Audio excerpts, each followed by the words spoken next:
Damon here with NLP Gym. Eye movement integration. Before I get into that, if you haven't already, please click subscribe here, right there, to this YouTube channel, and that way you'll get these videos on a regular basis, and I'll talk a little bit more about that at the end of the video.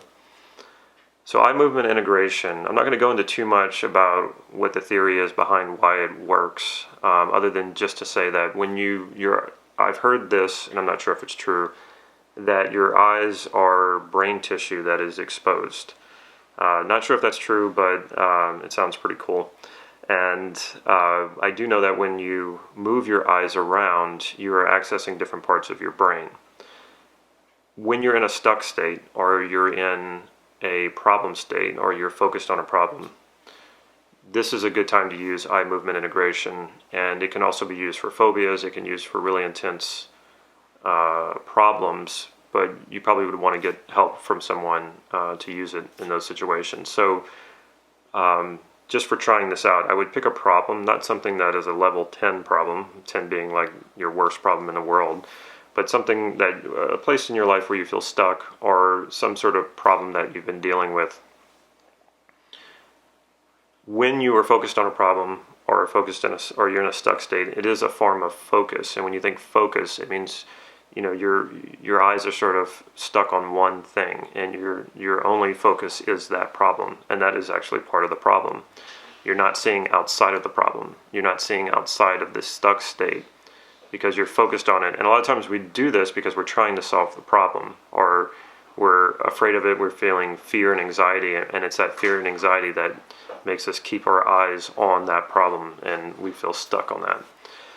So eye movement integration is a way of unsticking that. It's a way of giving you access to the resources that you're not having access to. And it's a way of just giving you some space and some distance from you and the problem, and just unsticking you.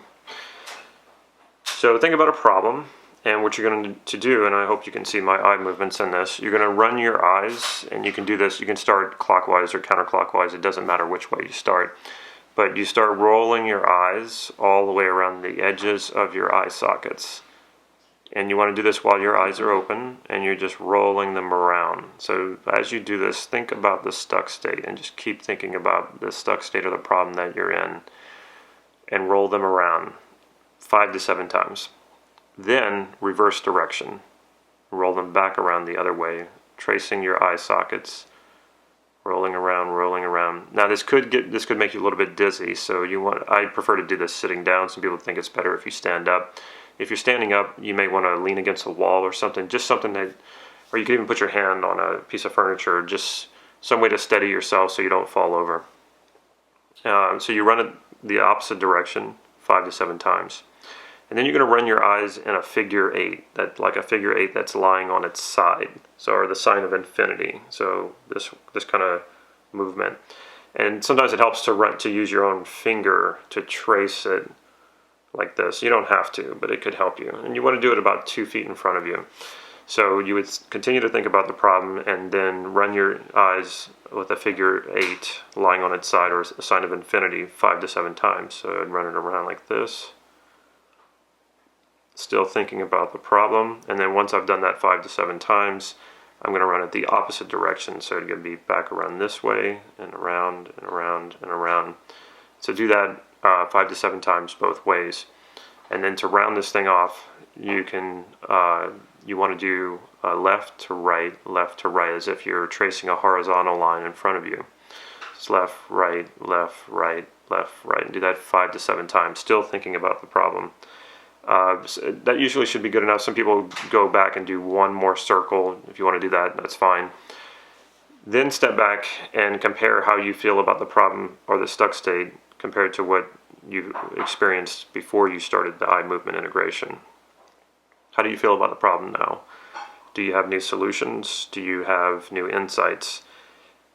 This isn't going to solve all your biggest problems.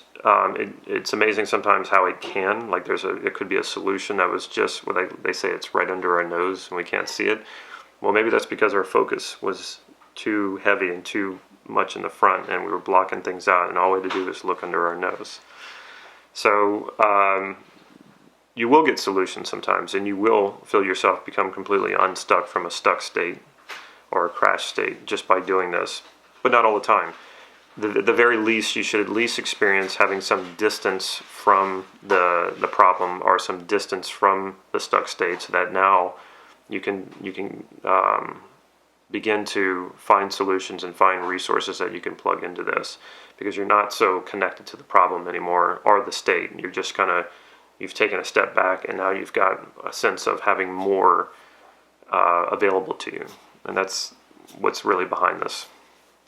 Give that a try. I'd love to hear your comments, so feel free to comment here below. Also, if you like this video, please click like down here at the bottom.